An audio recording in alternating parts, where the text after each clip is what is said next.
Vamos a continuar, casi terminar con Historia General de la Cultura, esta segunda parte, la materia que comenzó a dar el doctor Cabral y que hablaba de la cultura y sociedad en América Latina, si se quiere, en donde yo lo tomé en el periodo que correspondía fundamentalmente al encuentro de los dos mundos, como habíamos hablado, del viejo mundo y del nuevo mundo, el impacto de ese encuentro, el primer mestizaje, y habíamos identificado como que el movimiento de pensamiento, no solamente artístico, sino de cosmovisión, que más influyó en toda esta etapa, primera etapa hispánica en América, o ibérica en América, fue el barroco. Es decir, que hay una correspondencia de época en la que termina correspondiendo un poco más tardíamente. En América va a durar mucho más el barroco, va a ser mucho más conservadora. En Brasil, por ejemplo, va a llegar prácticamente hasta 1800, cuando ya en Europa había terminado un siglo antes. Y el barroco va a estar atravesado por el eje principal de la contrarreforma. La reforma y la contrarreforma, los dos grandes movimientos espirituales, religiosos, que van a dividir a la cristiandad y a Europa, y que van a transmitirse, muchas gracias, en muy pequeña medida a América. Un poco por la gran capacidad que tuvieron los españoles de cerrar ese territorio después de la conquista, después del primer siglo de la conquista. Eso recuerdo haberlo discutido con un colega en algún momento, donde me hablaba del fracaso del Imperio Español, y yo le argumentaba de que consideraba que era todo lo contrario. Por favor, chicas, por favor, fin. Les argumentaba de que no había que minimizar lo que es haber conseguido cerrar ese territorio durante 3 siglos y explotarlo a su guisa y deseo, sin contar con la intervención de ninguna potencia extranjera, porque todo lo que se intentó a lo largo del tiempo fueron intentos desalentados por parte de la corona española, en momentos bien distintos de su poderío. En algunos momentos era más fácil, en otros momentos era muy difícil sostener el empuje de la creciente Inglaterra, dueña de los mares, o de los mismos franceses, que tenían todo un conflicto europeo simultáneo con ellos.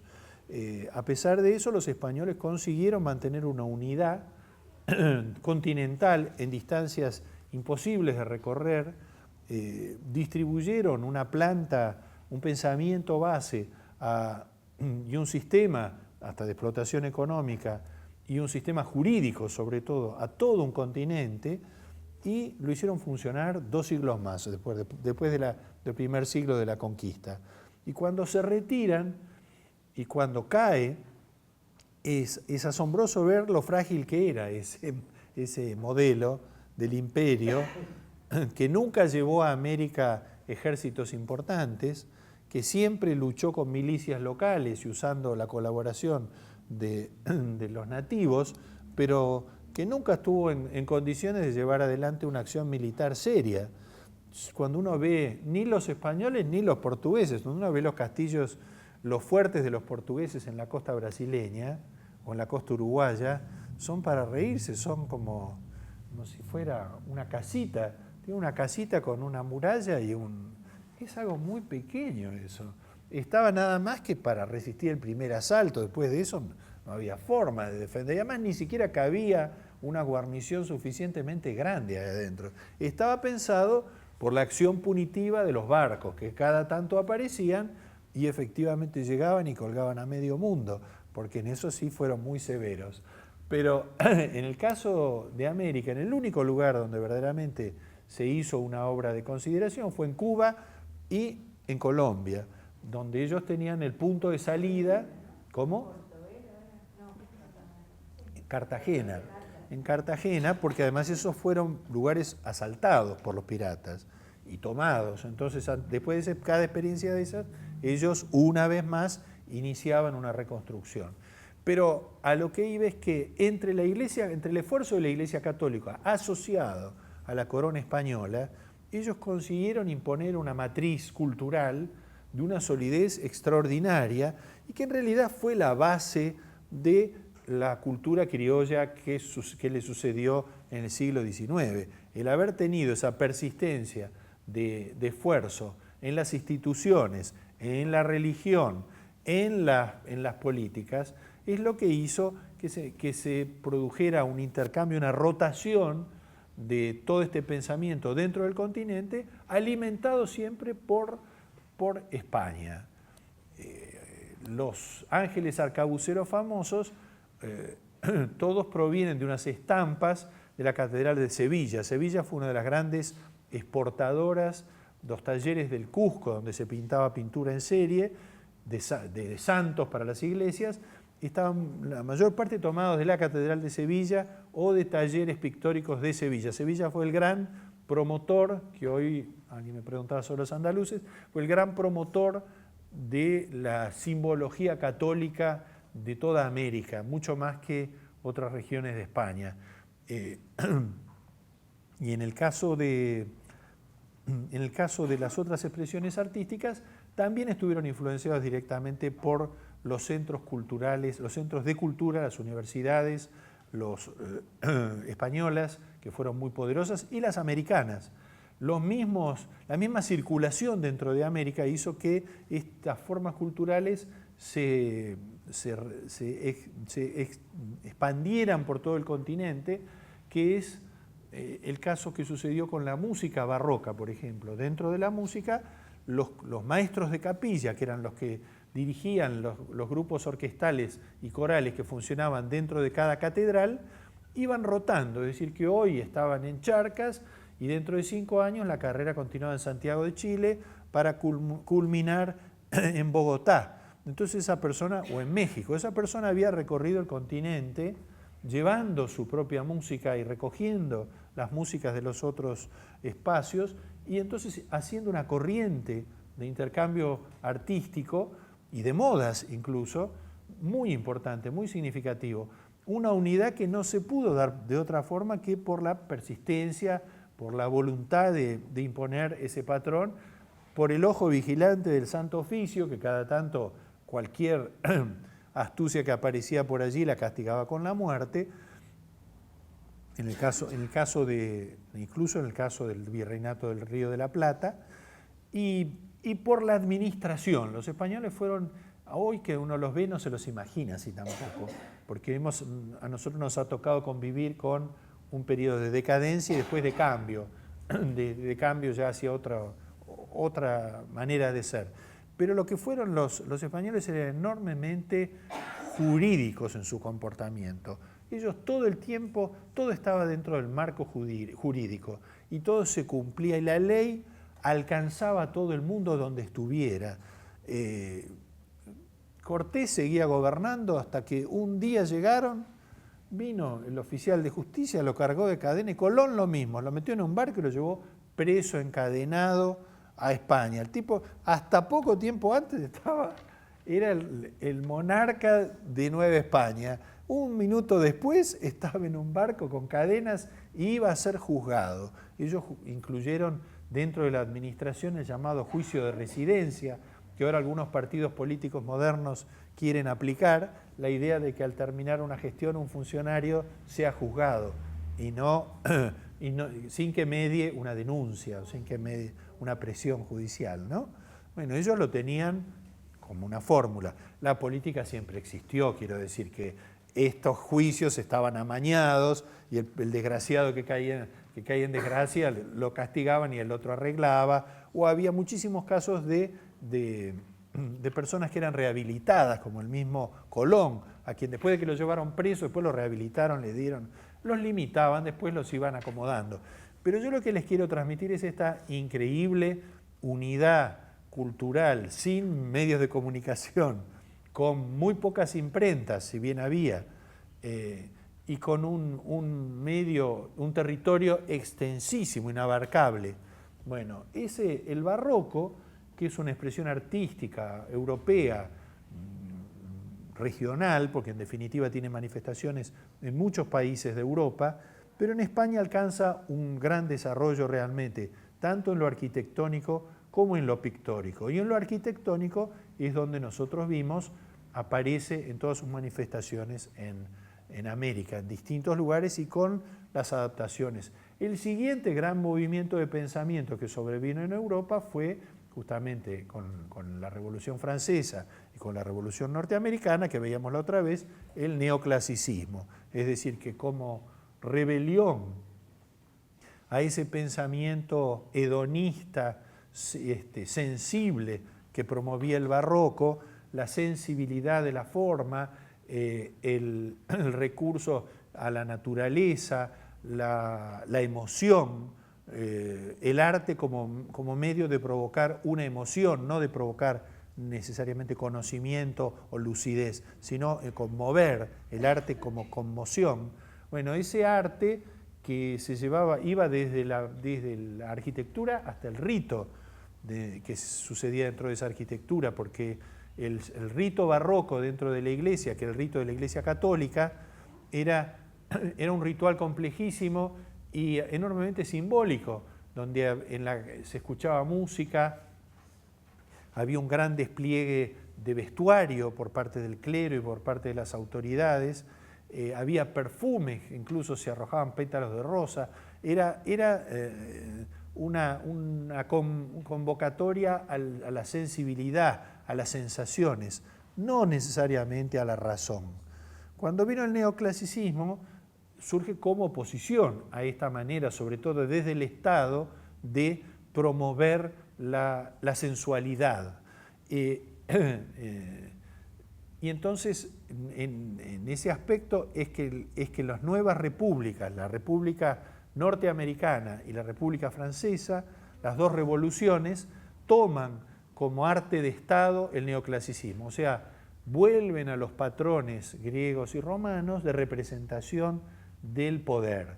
Y entonces buscan la racionalidad, la medida, el estilo, la rigurosidad, la ley. Todo eso forma parte de un nuevo estilo. Y ese nuevo estilo es el que se va a aplicar en el Virreinato del Río de la Plata y va a estar simbolizado inmediatamente, porque lo hacen enseguida eso, con la Plaza de Mayo. En la Plaza de Mayo, porque lo que tiene que hacer el neoclasicismo es, a partir del pensamiento de la razón que se originó en el iluminismo francés, ¿no? Lo que tiene es que destruir la concepción antigua y superada, eclesiástica, católica y de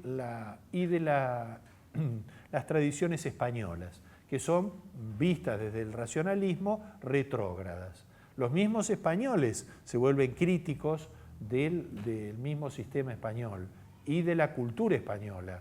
Mariano José de Larra es uno de los que va a atacar totalmente estos valores antiguos de los españoles. Y ahí entran en una contradicción feroz que les plantea la historia con la invasión francesa a la península. Porque los que ahora se evoca como, ahora se usa el término de afrancesado, pero en realidad los afrancesados primero fueron los españoles que en España querían el cambio, querían que terminara el absolutismo monárquico y vinieran las nuevas ideas de Francia. Entonces, cuando llegó Napoleón, entraron en un conflicto porque dentro de todo, por un lado les parecía bien y por el otro lado les parecía muy mal. Y en cambio al pueblo español claramente le pareció muy mal y empezaron a hacerle la guerra a los franceses hasta que los expulsaron. Pero en ese momento, digamos, por eso es que ese neoclasicismo español en España va a ir a los tumbos, porque después de eso va a venir la restauración monárquica. Y entonces, en vez de tener las luces y que había traído la Ilustración francesa, tuvieron la vuelta de Fernando VII, más autócrata que nunca, y que durante muchos años más siguió imponiendo un modelo diferente a la monarquía constitucional que ellos habían votado en Cádiz.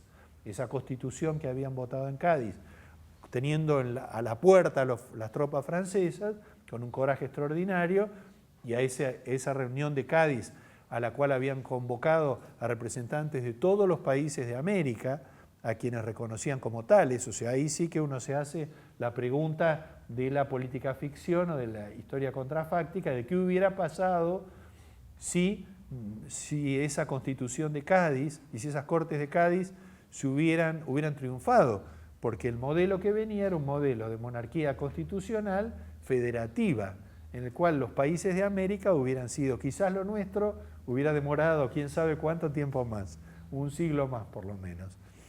De esta manera, en cambio, al fracasar el proyecto ese liberal, el proyecto liberal constitucionalista de la Constitución de Cádiz, a quien se llamaba, ahora fue el aniversario, en el 12 fue ¿no? El 12, le llamaban la Pepa.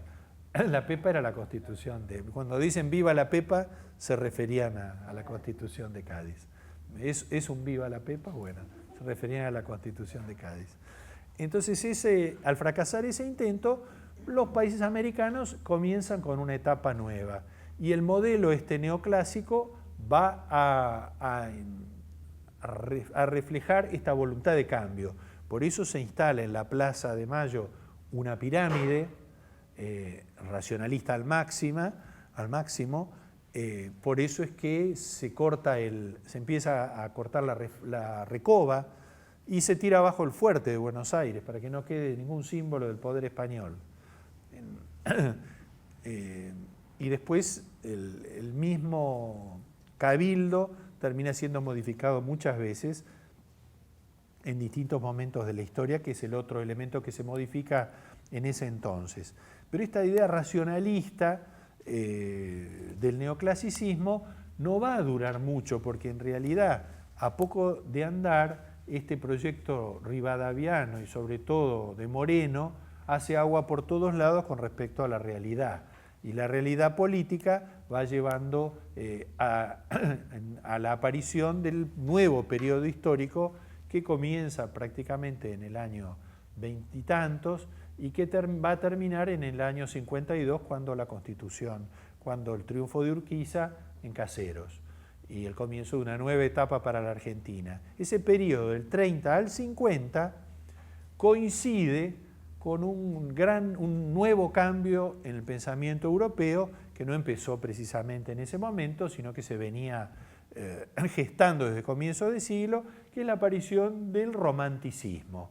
El romanticismo no como hoy se lo recuerda solamente desde el punto de vista literario, sino el romanticismo como filosofía. El romanticismo surge justamente una vez más en había un historiador que se llamaba Giambattista Vico, que decía que la historia avanzaba con corsi e ricorsi, decía, claro, como si fuera una ola que iba y venía, pero siempre avanza, ¿no?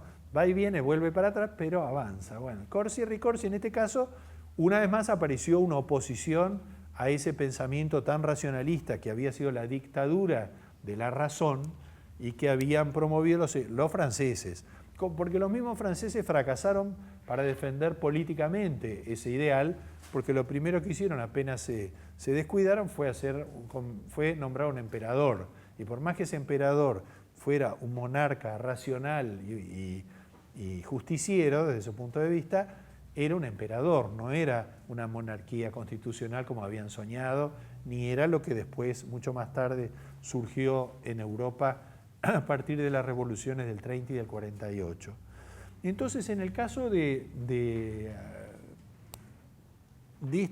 este nuevo horizonte cultural, una vez más se surge en oposición a ese hiperracionalismo de la Ilustración, que era lo que había motivado la marcha de este avance del neoclasicismo en lo cultural, con muchas expresiones en lo arquitectónico, la vuelta de todo el estilo griego y romano en la construcción, con poca referencia en la pintura, porque la pintura no podía evocar una pintura similar en Grecia o en Roma, entonces a lo que hace apelación sobre todo es a ciertos aspectos temáticos, la dignidad, el poder, la heroicidad, que corresponde al momento en Francia del avance de Napoleón y de la conquista de Europa por Napoleón, y en América a la creación de las nuevas naciones, que van todas ellas a buscar la manera de retratar la heroicidad y el valor con que se había conseguido la independencia. Por ese motivo es que el romanticismo va a convivir con el neoclasicismo desde comienzo de siglo hasta el 30, y en el 30 va a empezar a imponerse. Un texto de Hauser, de Arnold, que después yo les dejo, que es un gran historiador social del arte, dice, para sintetizar esto que yo estaba diciendo, el racionalismo que seguía progresando desde el Renacimiento y había conseguido a través de la Ilustración una vigencia universal, dominando a todo el mundo civilizado, sufrió la derrota más penosa de su historia.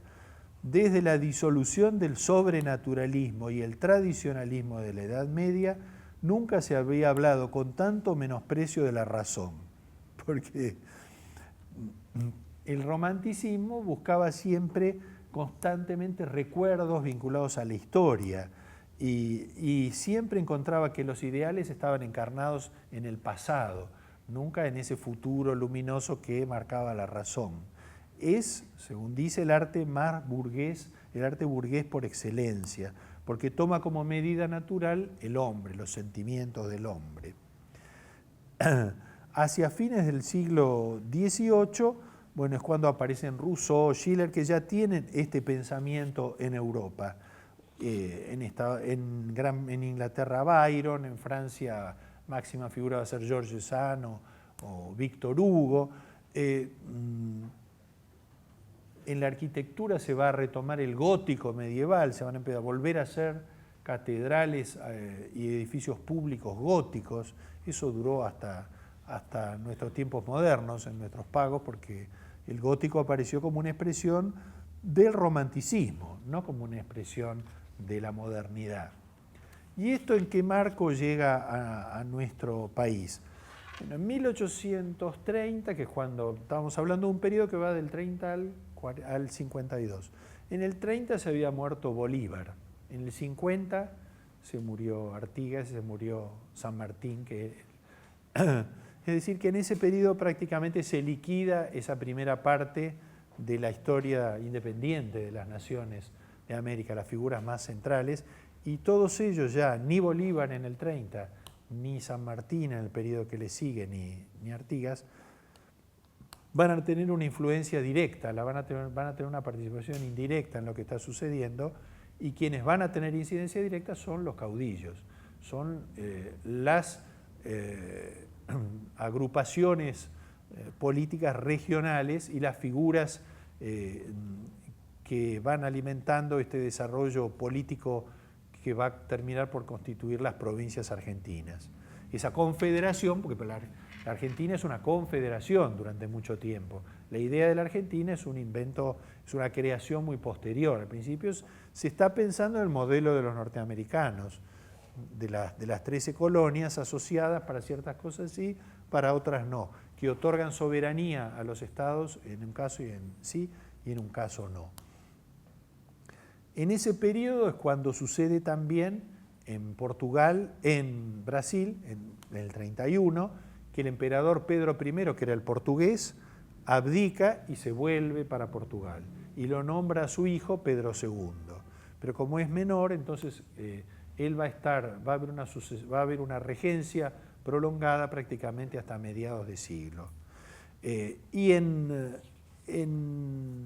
la Confederación Argentina, quien va a asumir como figura central después de ciertas incertidumbres va a ser Juan Manuel de Rosas.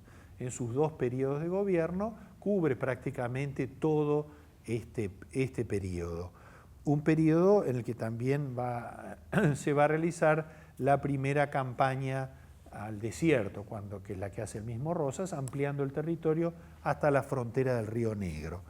Bueno, es en ese momento que el pensamiento de Rosas genera una cantidad de expresiones culturales que no han sido reconocidas con el paso del tiempo, pero que sin embargo constituyeron una base para lo que después fue realmente la constitución de la nación argentina, de la moderna nación argentina.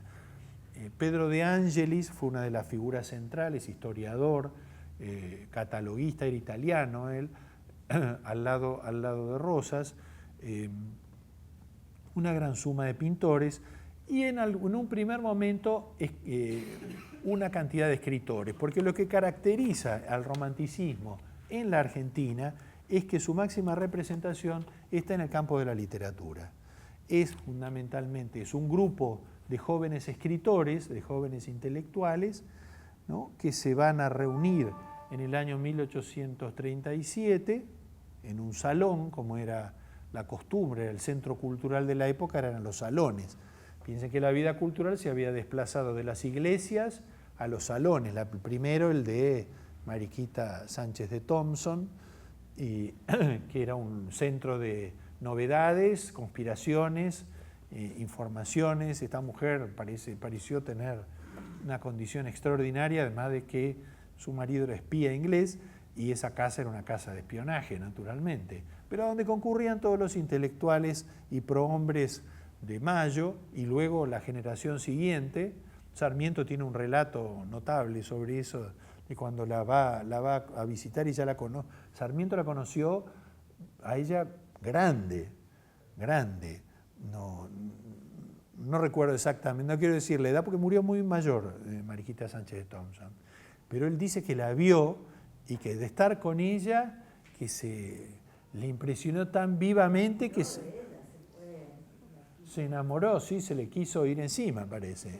A pesar de que él era un joven y ella... Iba a ir a buscar la línea 137 en Pacheco. Entonces estos jóvenes, entre los cuales, bueno, el principal era Echeverría, se reúnen en este salón literario de Marco Sastre, en el que ven muchos de ellos acaban de llegar de Europa, de Francia, traen toda esa ideología en la cabeza, pero al principio no quieren tener problemas con Rosas. Sabe que apenas hay alguna disidencia, el restaurador los disuade de alguna manera. Entonces ellos al principio aparecen como muy rosistas.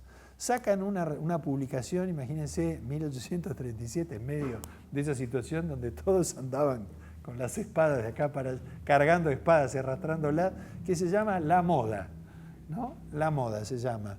Y esta revista que llegó a sacar como 70 números, o sea que duró mucho, en esa revista La Moda se tratan temas de la actualidad artística, de la música, de las letras, del pensamiento y fundamentalmente de lo que ellos llaman la moda. Porque ellos dicen que, por ejemplo, oportunísticamente, como dice acá un historiador americano, Shumway, dice que ellos sacan, en el primer número, dicen que también el gusto de un pueblo, cuando algo es muy popular, también puede volverse moda. Por ejemplo, usar la divisa punzodo o vestirse de colorado, por si acaso, no vaya a ser cosa. Entonces, dicen, eso también puede ser moda, no solamente es moda lo novedoso. Pero las dos razones principales por las cuales ellos constituyen este movimiento en torno a esta revista, en donde también la otra figura importante es Juan Bautista Alberdi de la época, no todos son porteños, ahí está Sarmiento que se les acerca, que es sanjuanino, está Alberdi que se les acerca, que es tucumano, o sea, son jóvenes inquietos de Buenos Aires. José Mármol, que también está dentro del grupo, Esteban Echeverría, que es la figura central, ¿no?, que era porteño, los dos eran porteños. Y entonces ellos tienen dos objetivos, uno es que lo expresan.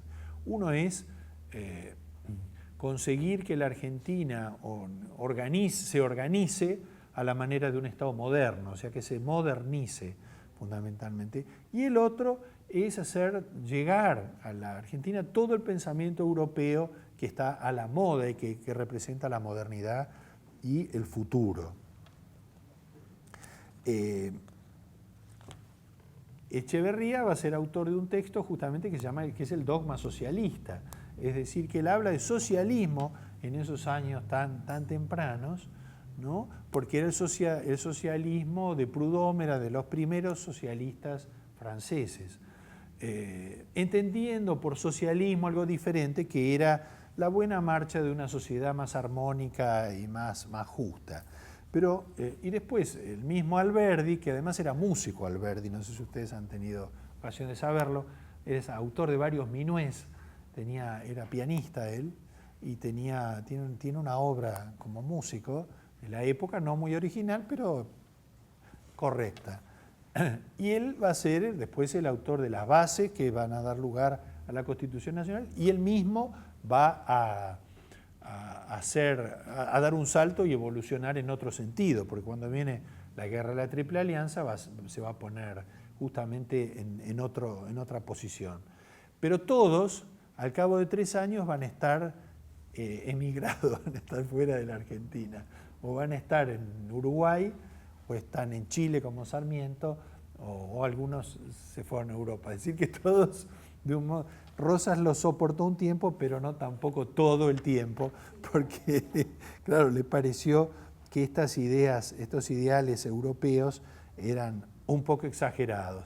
Y el mismo Sarmiento, que aunque no era del grupo inicial, fue una persona que tuvo muchísimo más protagonismo político al cabo del tiempo, es alguien que en esa primera etapa, del 37 hasta el 50, va a ser uno de los que alimenten ideológicamente este taller.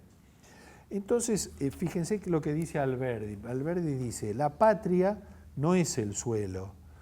Tenemos suelo desde hace 3 siglos y solo tenemos patria desde 1810. Con lo cual comenzó, claro, la construcción de ese relato, diríamos hoy, tan particular en lo que antes de 1810 no hubo historia, ni hubo ni cultura, sino que todo comienza con Mayo, con la Revolución de Mayo y en Buenos Aires. Eso es la nueva historia, la historia empieza ahí.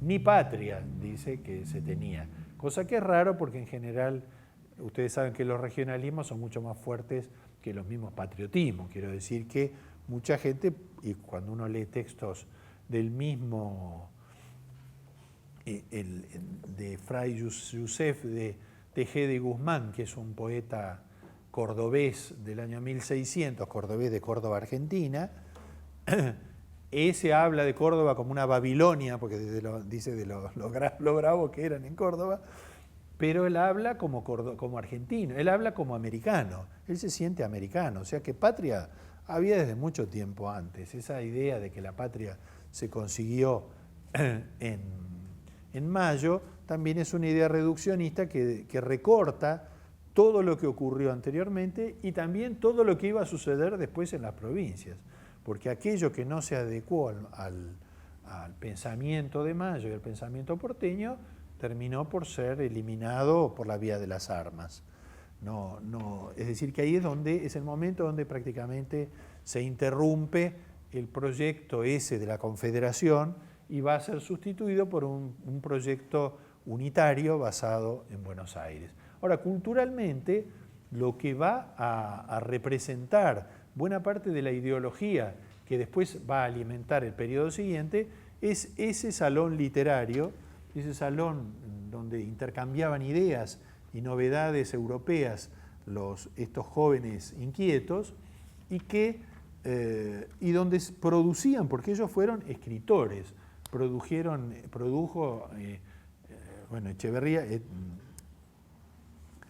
El Matadero, que es la obra central, porque es donde él compara la sociedad de ese tiempo, por eso le gustó tanto después al pensamiento liberal el Matadero, porque era una obra que comparaba la bestialidad de esos trabajadores que estaban en la faena de las reses con la bestialidad de los hombres de Rosas, y donde hasta los descalificaba racialmente, decía que eran rostros deformes y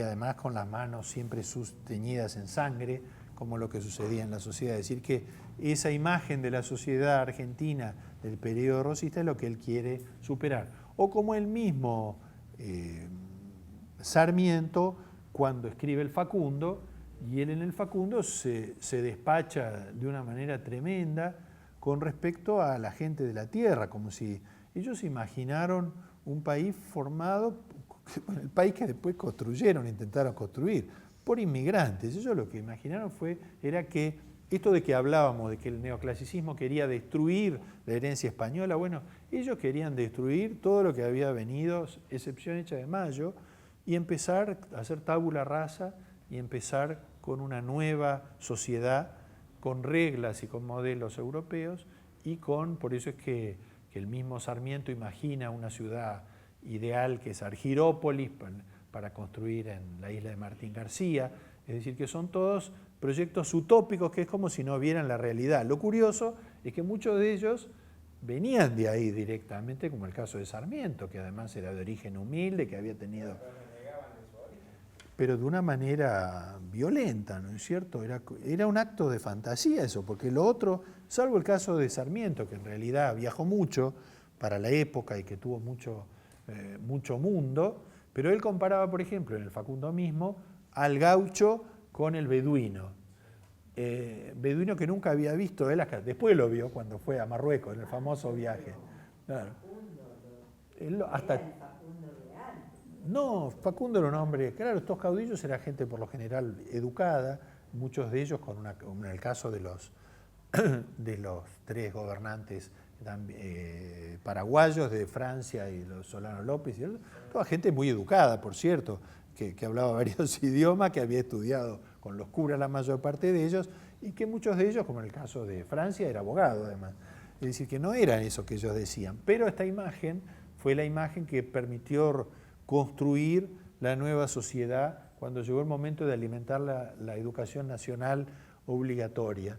En ese momento es cuando reaparecen estos modelos, aparece Amalia de José Mármol, que también es una historia, ¿no?, de persecución, novela histórica de persecución por parte de los mazorqueros, ¿no?, de un joven idealista que tiene que escapar al Uruguay.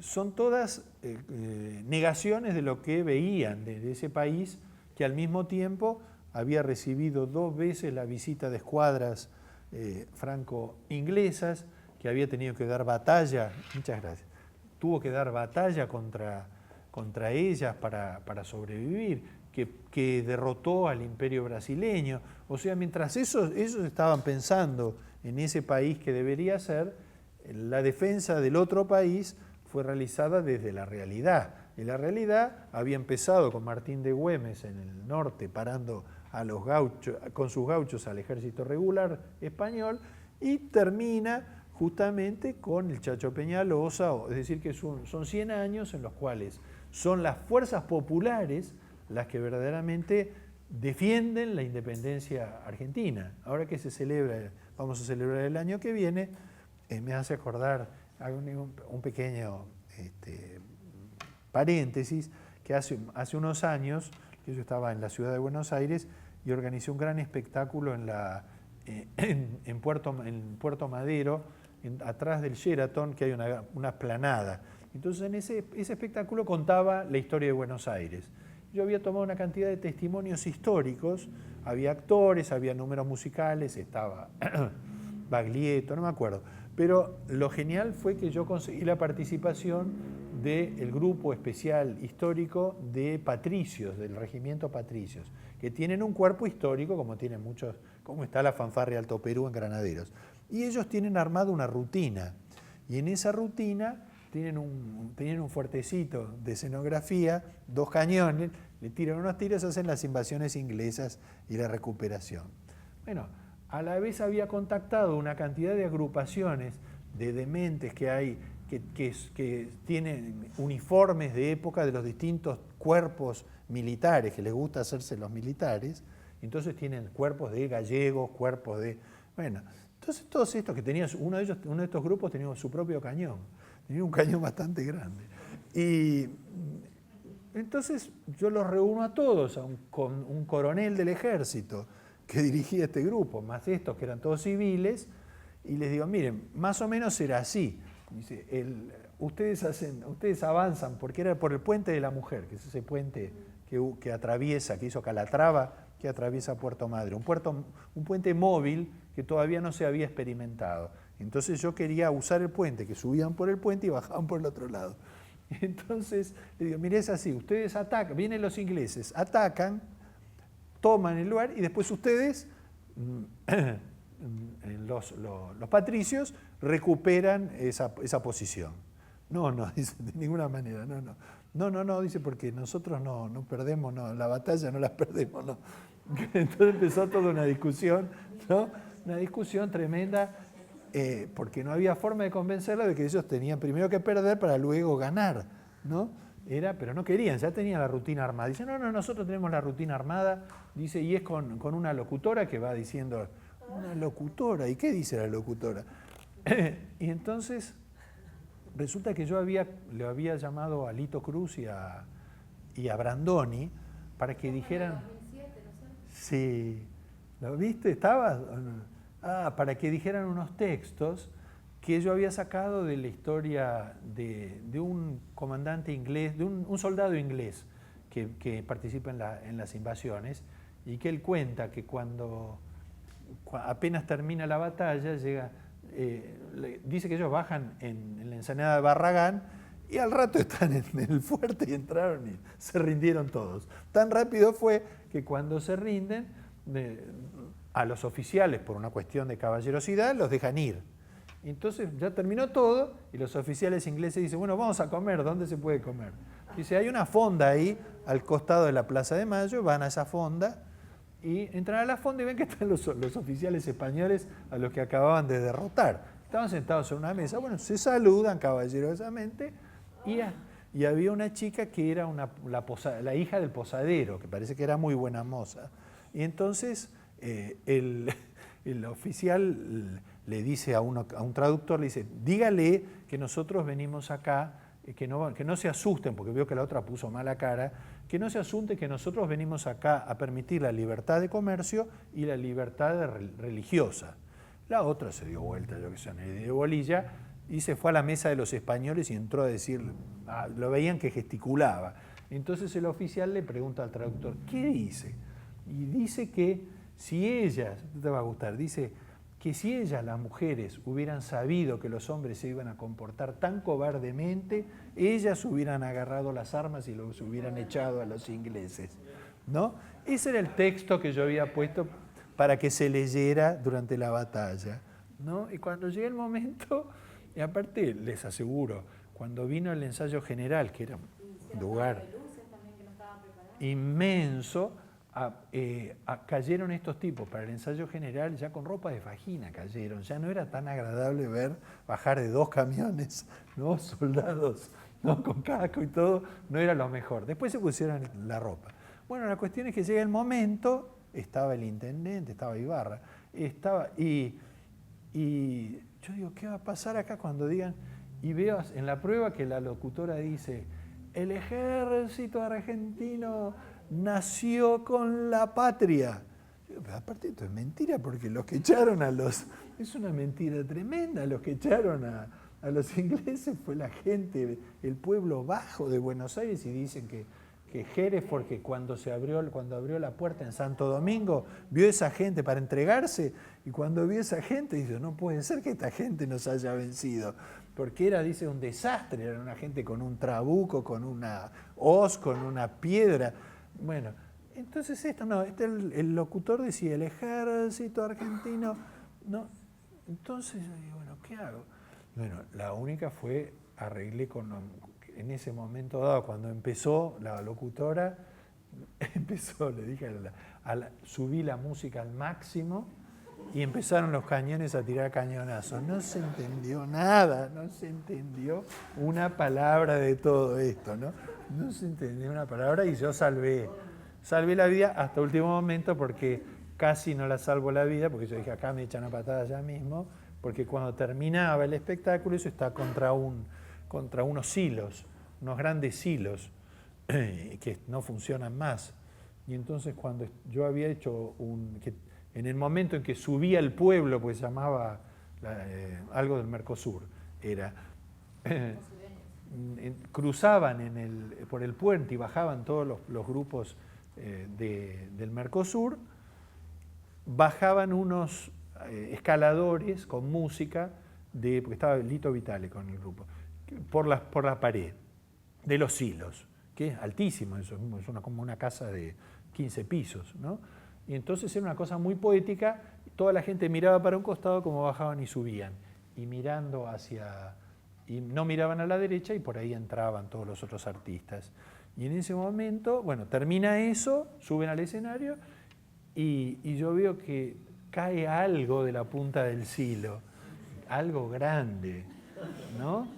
Y era un cartel que lo habían tirado desde arriba del silo, ¿no?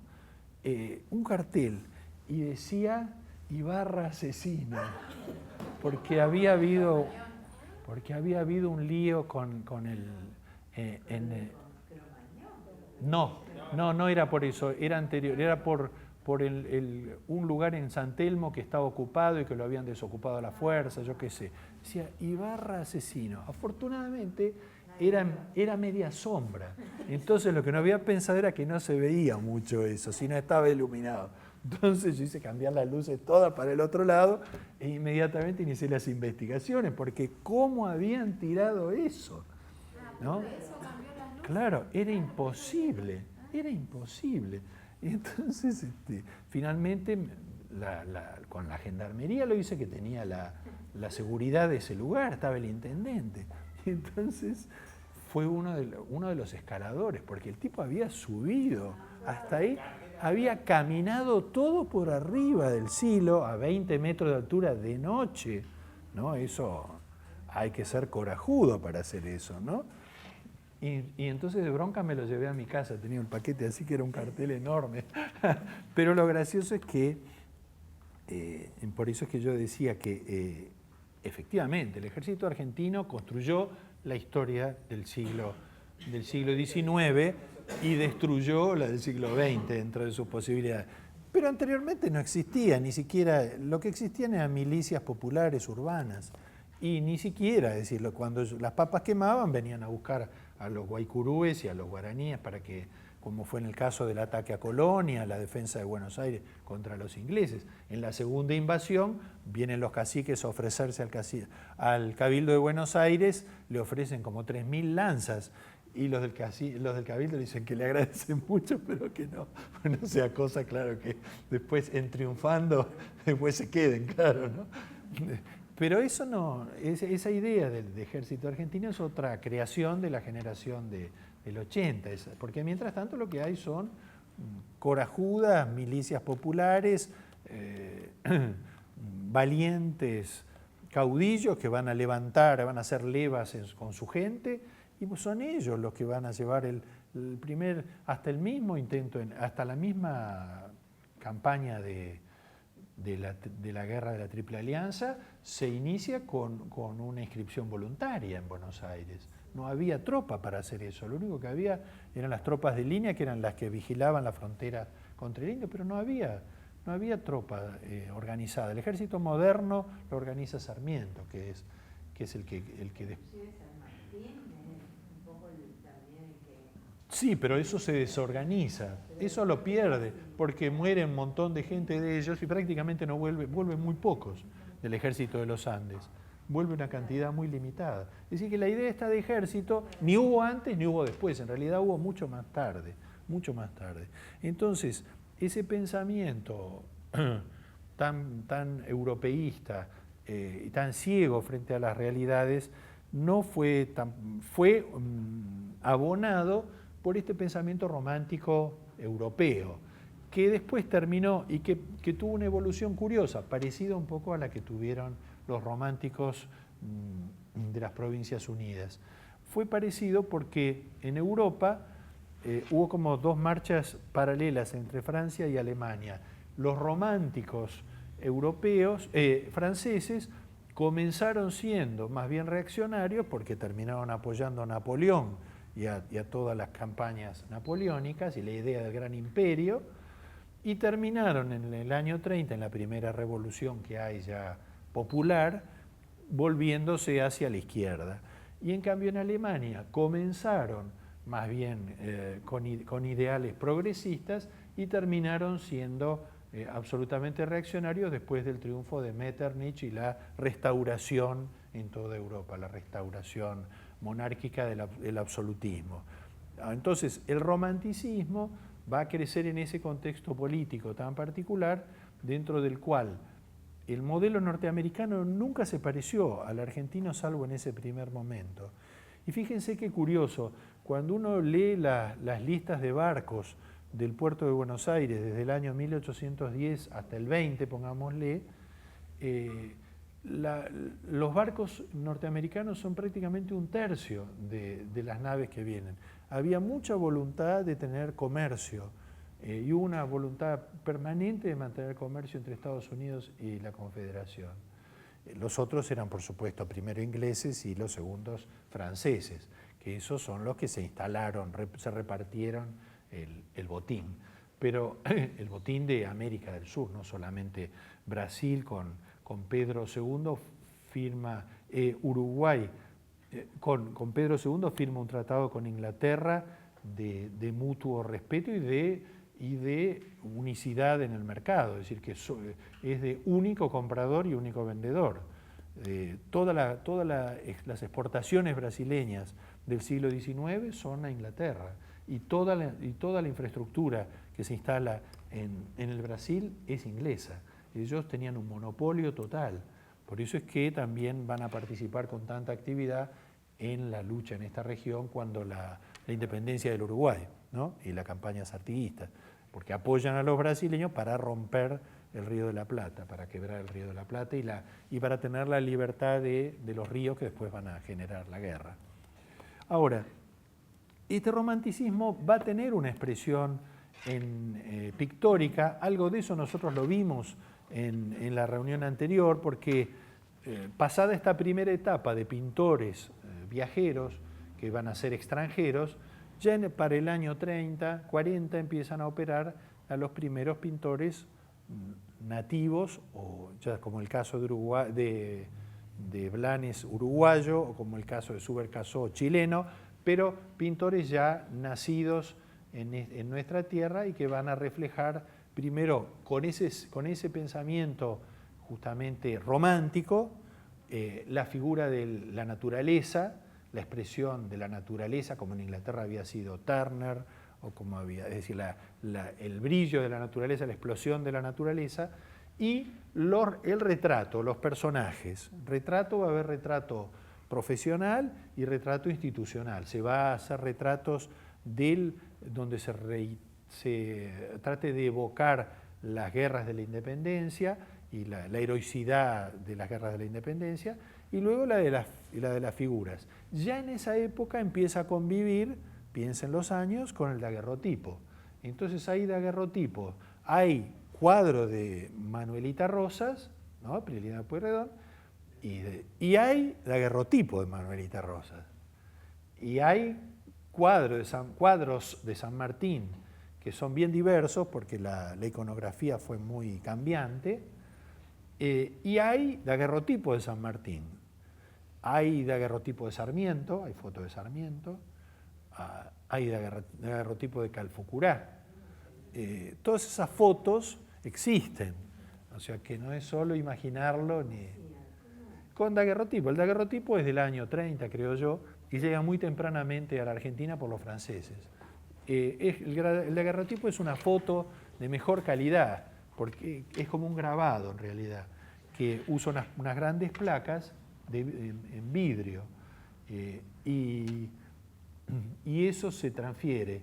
Y entonces la calidad que tiene es extraordinaria. Hasta el día de hoy eso se reproduce con muchísima fidelidad. Pero es notable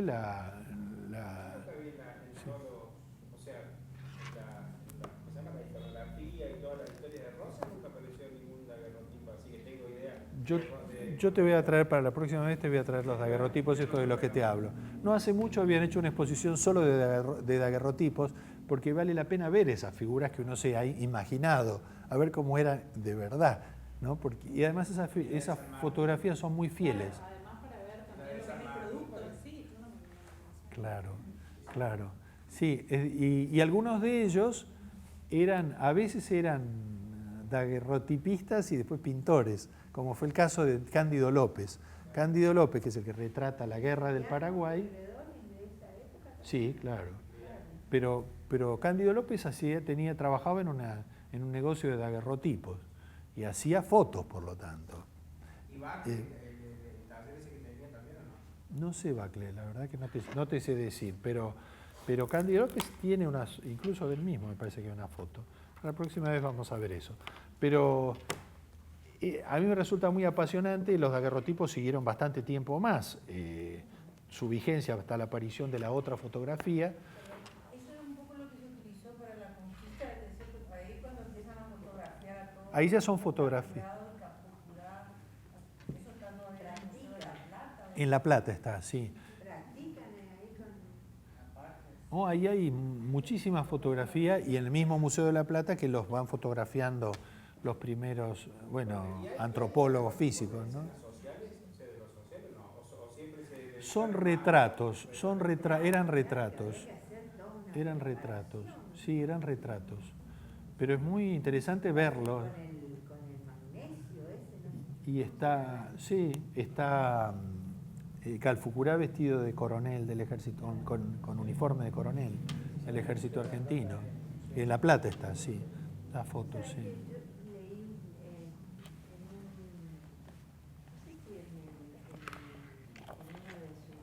de los tomos de Abelardo Ramos, que él cuenta que la mujer del cacique pide que le manden zapatos de taco, sí. Sí, bueno, pero aquí. Pero a lo mejor sería una cautiva, ¿no? Porque entre las muchas mujeres, la principal. Sí, pero mirá que tenían muchas, no tenían. Les leo el fragmento que no lo encontraba de la moda cuando aparece. En el número 18 de noviembre dice. Con respecto al decreto de Rosas, según el cual todos los ciudadanos debían usar la insignia roja, ¿no? Y entonces esto lo justifica en los términos siguientes. Cuando una idea política adopta un color por emblema suyo y por esta idea se levanta sobre todas, el color que la simboliza en manos del espíritu público no tarda de volverse en moda. Así que estaba bien, ¿no? Y Alberdi escribe un artículo que se llama Reglas de urbanidad en una visita. Alberdi, ¿no? Juan Bautista Alberdi, un hombre que por otra parte era tan serio. Dice, enseño lo que he visto, porque él venía de París, acaba de llegar de París, y lo que se usa, lo que pasa por bello entre gentes que pasan por cultas. Para hacer una visita no es necesario saber la hora, o sea, anunciarse, ¿no? Que lo sepan los serenos y los maestros, que lo sepan los serenos y los maestros de escuela. La gente fina, ¿no? Dice, es más romántico, concretamente dice, y más fashionable, más a la moda, dice, dejarse andar en brazos de una dulce distracción. En francés habían inventado una palabra en ese momento que se llamaba flâner, la usa Lucio B. Mansilla, tiene todo un artículo sobre eso, Mansilla, creo que en las causeries de los martes, la obra, donde habla de que explica que era flâner. Flâner era dejarse andar por la calle en París, recorriendo las calles y mirando así, y eso que era una actitud muy chic a la moda.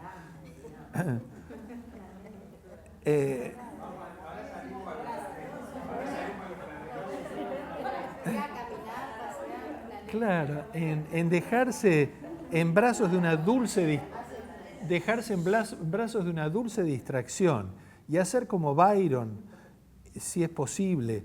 Es decir, métase usted, aunque sean las 2 de la tarde, así se estila en París y en Londres. O sea, se podía caer de improviso en la casa de alguien y eso estaba a la moda, eso era de moda. Pero ellos mismos, estos personajes tan aparentemente frívolos, frivolones, ellos también crean en esta asociación, en el salón literario, una lista de 15 palabras simbólicas, que son las que van a regir su política, entre las cuales está asociación, progreso, fraternidad, igualdad, libertad. O sea, tipos eran, claro, se las traía, la gente está, no, claro, claro. Pero,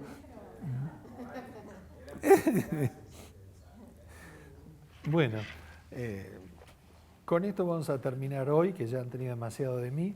Y terminamos la próxima vez y les traigo los materiales estos visuales. Bueno, gracias.